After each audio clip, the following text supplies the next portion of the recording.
The alien ship was already burning when they finally asked us to stop. A blazing inferno of alien technology engulfed their flagship, a spectacle in the desolate expanse of space. I stood on the bridge of our vessel, watching the chaos unfold through my visor as we orbited the distant planet. We had come to make first contact. Instead, we found ourselves under attack. Their vessels swarmed around us, their intentions clear despite our repeated attempts at hailing them. They had conquered hundreds of worlds before Earth. Why would ours be any different? But as I looked into the cold, calculating eyes of their leaders during our initial negotiations, something didn't feel right. First contact, misunderstanding The aliens spoke in a language we could barely comprehend, the series of clicks and whistles that sounded like nothing I had ever heard before. We relied on translation software to communicate, but even that struggled to accurately interpret their complex dialogue.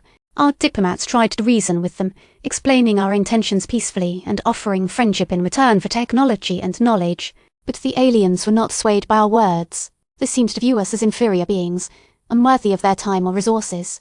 Alien superiority complex As days turned into weeks, it became clear that the aliens believed themselves superior in every way. They spoke down to us with condescension, dismissing our achievements and questioning the intelligence of a species capable of such primitive technology. Their leaders believed they could easily conquer Earth, just as they had done countless times before. They underestimated humanity's resolve, our willingness to fight for survival.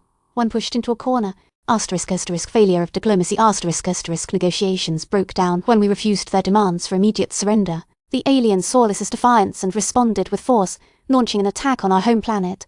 Our fleet was vastly outnumbered, but our pilots fought with skill and determination, using every advantage we had to hold them off. We lost many ships in those early days, but we also inflicted significant damage on the alien fleet. It became clear that they were not invincible after all. They were just overconfident. Human resolve. As the war raged on, we began to develop new technologies, pushing the limits of what was possible in a race against time.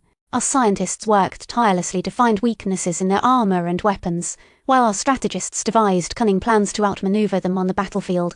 We knew that brute force alone would not be enough to defeat these powerful beings. We needed intelligence, strategy, and restraint, and so we waited, biding our time as they grew increasingly desperate and reckless. The turning point. The turning point came when we learned the aliens' weakness, a small but critical vulnerability in their energy shields that could be exploited with precise strikes from our newer warships.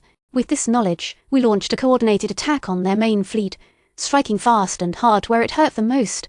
The aliens were caught off guard, unable to adapt to the sudden onslaught of devastating attacks. Their ships began to fall one by one, until there was nothing left but smoldering wreckage floating through space.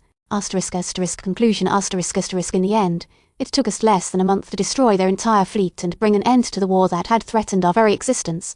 The aliens never stood a chance against a species willing to fight for survival when pushed too far. They realized then that humans were never weak, only patient.